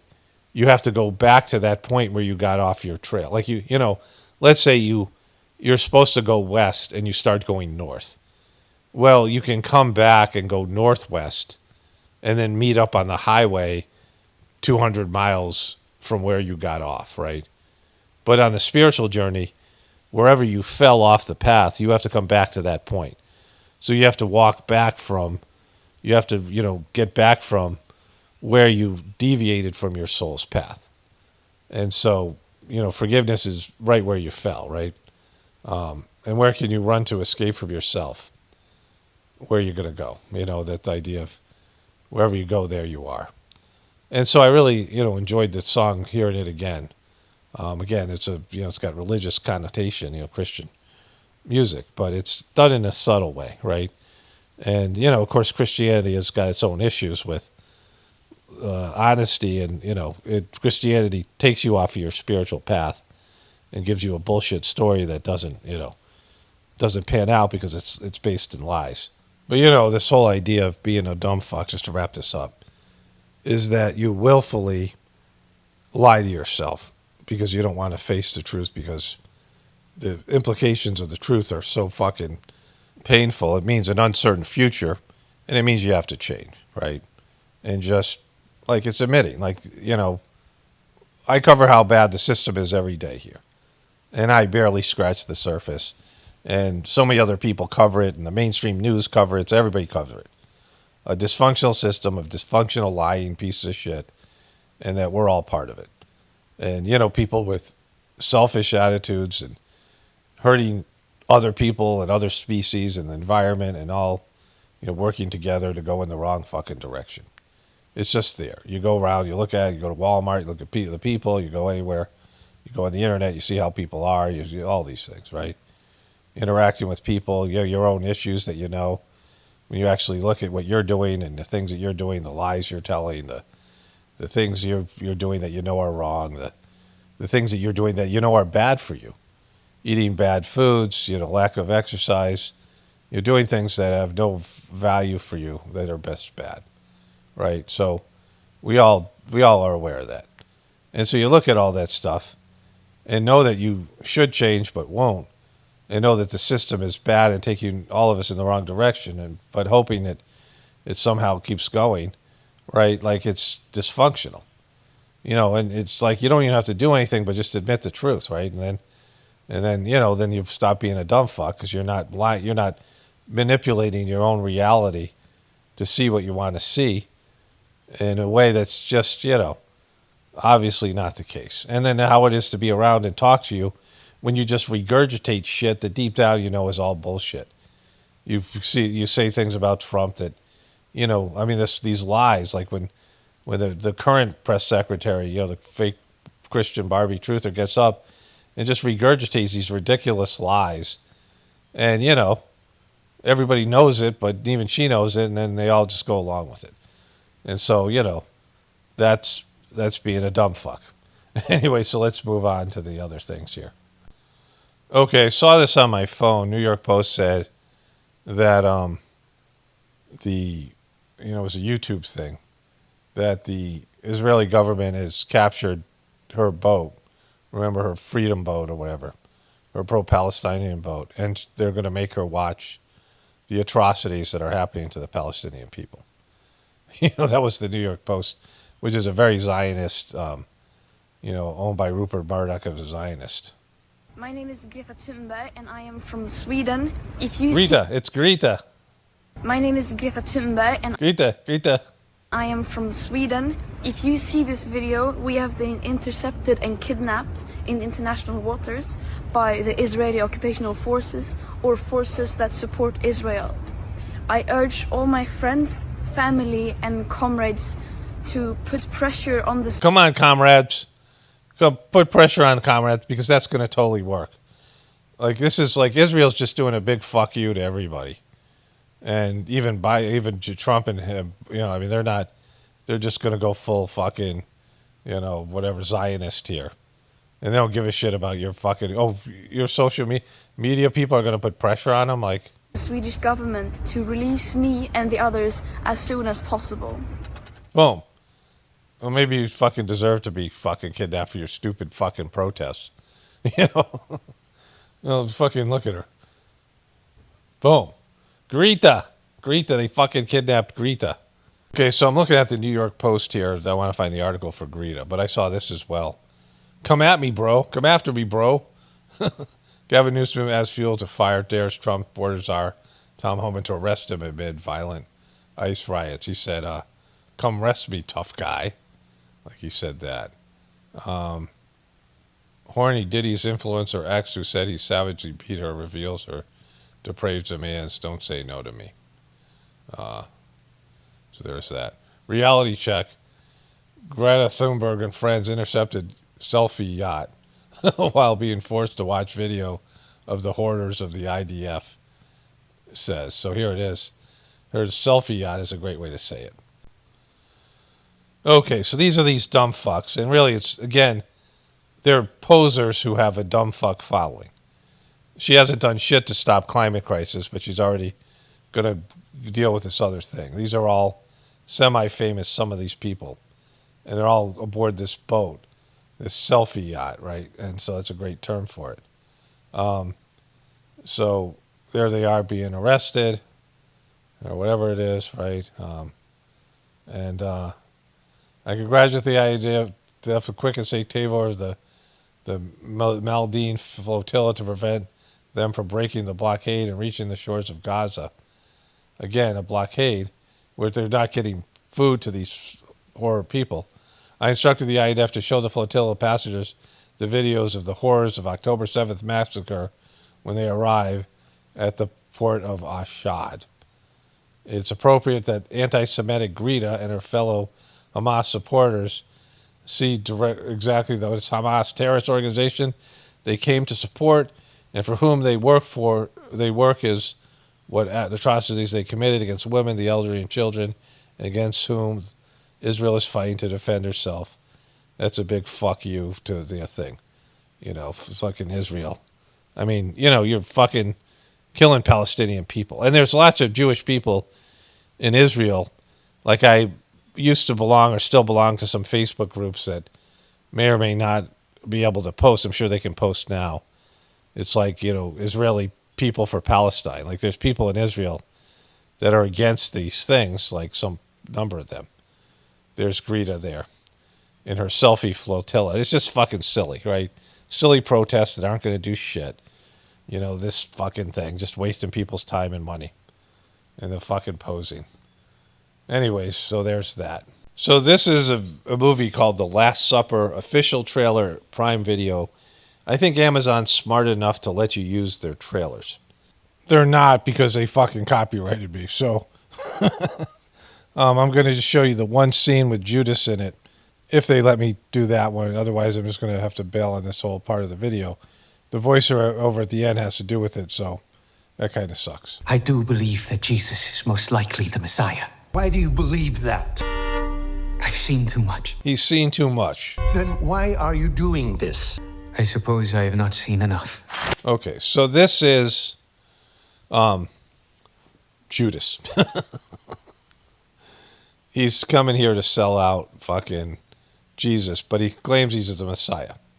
Which, you can't give this guy a sympathetic narrative.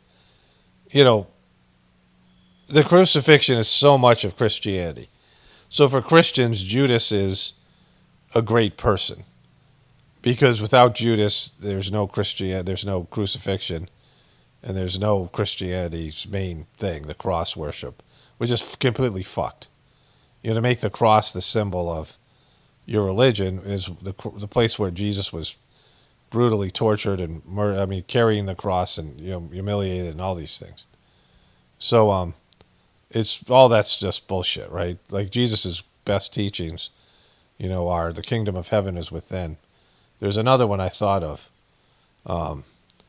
Maybe I'll go to a voiceover and I'll read that if I can. I don't know if I can remember it. But there's a teaching that I remembered last night that I want to talk about.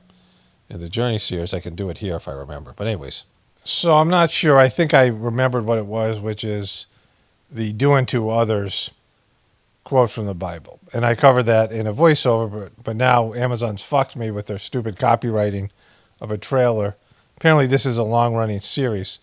And so I make some commentary that I think is going to be necessary for the voiceover. So I'm going to skip the rest of the trailer. It sucks anyway. It's a shitty show. And then I'll just leave my commentary in here. On review, I don't think anything I said. I just make jokes about the trailer, so I don't think I need to keep them in. So hopefully this won't get copyrighted. If it does, I'll just remove the clip of Judas and I'll come back. It sucks. Waste of my time. It's moronic to copyright a trailer. You want as many people to see the trailer. I didn't even know Amazon had a TV show. This is season fucking 5 about, Jesus and these things. And so, maybe somebody would watch my thing, and even though it sucks, would watch it anyway or be interested in it. So even if I'm shitting on it, I'm giving it, whatever. It's just stupid. Here's my voiceover. So I have a vague memory of a Bible verse that I was going to talk about here, and I don't know where the memory was. I don't know whether I had a dream about this. I don't know whether it came from meditation.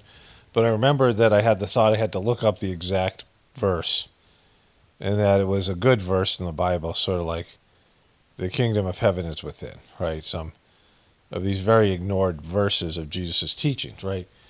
The way that the Christian religion is structured ignores some of these verses, or the way that Christians act ignores some of these verses. But before I get to that, this is going to go in the Journey series for those who are watching this in the Journey series. The video my last video I talked about how 2 videos ago about the Palantir and how it's the guy who's one of the co-CEOs of the founders of the company is like horrible and a very pro-war, pro-Israel person. And one of my viewers wrote, Palantir is one of the developers of Pegasus spyware used on the Palestinian people. So that is part of this thing that I'm going to talk about now. So I went for a walk with my dogs and I was trying to figure out what the verse is. And I'm not sure about this. And if it's another verse, I'll talk about this in the end of some other video. Because I thought it was important, but I have a very vague idea of it. But one of the teachings that I know, was a good teaching is to do unto others as you would have others do unto you. And that was one clearly that the majority of Christians and the Trumpers and the pro-right militaristic Christians ignore, right? And so this flies in the face of, I'm going to read the whole biblical verse in a second. But that verse is Luke 6:31 to 6:38. And this verse is Leviticus, which is Old Testament. Whoever takes a human life shall surely be put to death. Whoever takes an animal's life shall make it good, life for life. If anyone injures his neighbor as he has done, it shall be done to him. Fracture for fracture, eye for eye, tooth for tooth. Whatever injury he has given a person shall be given to him. Whoever kills an animal shall make it good, and whoever kills a person shall be put to death. So killing an animal is okay. You shall make the same rule for the sovereigner and for the native, for I am the Lord your God. Now, if this was the idea that there would be some skaras and there would be, another different word for it, a different word might be karma, that if you kill somebody, you'll be killed, well, that would be one thing. But if people take it upon themselves to administer justice, an eye for an eye, tooth for a tooth, then that's a whole other nightmare scenario, right? But Jesus came in and, Jesus was born a Jew, but he died a spiritual person. And that's an example of all these things, right? Which is what the Sajmark system is. Spirituality is when you leave your religion behind and you start finding that God is within you. Because your religion is blocking your ability to feel God's presence inside. Now, you might still stay with your religion, but you're no longer doing the religion. You become spiritual, and that's what Jesus did, right? I also want to mention when Jesus said, the quote from John, the quote where they say Jesus is the only Son of God. Jesus couldn't say I'm God's only son. He can't say that. Like, it's not true, but even if it were true, you couldn't say something like that. As a spiritual person, you just can't. So that's another part of the Christian religion that's a problem. But here, do unto others as you would have others do unto you. For if you love those who love you, what thanks do you receive? For even sinners love those who love them. And if you do good to those who do good to you, what thanks do you receive? What thanks do you receive? For even sinners do the same. And if you lend to those from whom you hope to receive, what thanks do you receive? Even sinners lend to sinners to receive as much in return. But love your enemies and do good and lend, hoping for nothing in return. Then your reward will be great, and you will be the sons of the highest. For he is kind to the thankful. He is kind to the unthankful and the evil. Be therefore merciful, even as your Father is merciful. Judge not, and you shall not be judged. Condemn not, and you will not be condemned. Forgive, and you shall be forgiven. Forgive, and you shall be given to you. Good measure, pressured down, shaken together, and running over will men give unto you. For with the measure for your use, it will be measured unto you. Wow, that seemed like it was a lot harder to get through. But the basic principle here, which, in terms of my spiritual practice, that's kind of there, but in a maybe different way. But it's clearly much different than the eye for the eye, a tooth for a tooth. And the part here that I like, for if you love those who love you, what thanks do you receive? For even sinners love those who love them. So if you love people, they will return your love. That's the idea here, which is kind of true. It depends on what you quantify as love. They still might mistreat you, but there'll be love there maybe. But it's a good idea because, for your own behavior. You don't want to let people drag you down into their low-level behavior. Like, that's another way to look at this, right? But, it's a clear teaching in the Bible that's just not followed by Christians, right? Like, really loving people and what that means to really love people. Because it doesn't necessarily mean being nice to them or being kind. Like, those things go with love, but loving somebody is doing what's best for them spiritually. And who knows what that is, right? I mean, loving somebody is helping them move along their spiritual path, becoming what they're meant to become. And so, love can come in like many different forms, right? To truly love somebody isn't to be nice to them and enable them in their bad behaviors. When people talk about love, it's like, unconditional support for your bullshit that you're doing that is hurting you and, everyone else, right? And so, loving somebody can have many different, levels, but on the highest level, it's helping people move forward on their spiritual path. But in terms of whatever Jesus is talking about here, the Christians, they'll say, there was a great movie called Vengeance, which I watched, and I watched again with my wife, and she loved it. It's like a New York liberal writer goes to Texas to this girl he was seeing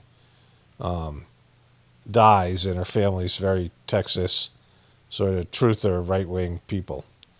And, somebody tells him that when someone says, bless your heart, it really means go fuck yourself, right? But people say things like that, bless their heart, or these kind of things, or whatever it might be, but there's, a negative connotation in there, right? And to truly love the other side is something that Trumpers and right-wing Christians and people don't do. They're not do unto others as you would have others do unto you, right?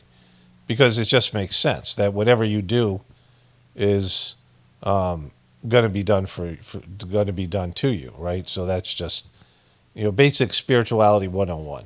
In Sajmark's system, Master Charji said, you have a thought and it'll circle around the universe and eventually come back to the thinker. you have a bad thought, a hateful thought, it eventually returns to you in the form of hate or whatever it is, like whatever negative thoughts they are. So this is the idea, to have good thoughts and have good attitude, good action, be grateful. Because the things that you put out there is something that's going to eventually inevitably come back to you. And, it's a principle that is, how many people actually talk about this? And have you ever seen a bumper sticker that says do unto others? Like, I'm sure they exist, but how many times do you see it, right? Like it's some other bullshit stuff that you see. Because people don't want to hear that shit, right? People don't want to treat others with love that are mistreating them or they don't like.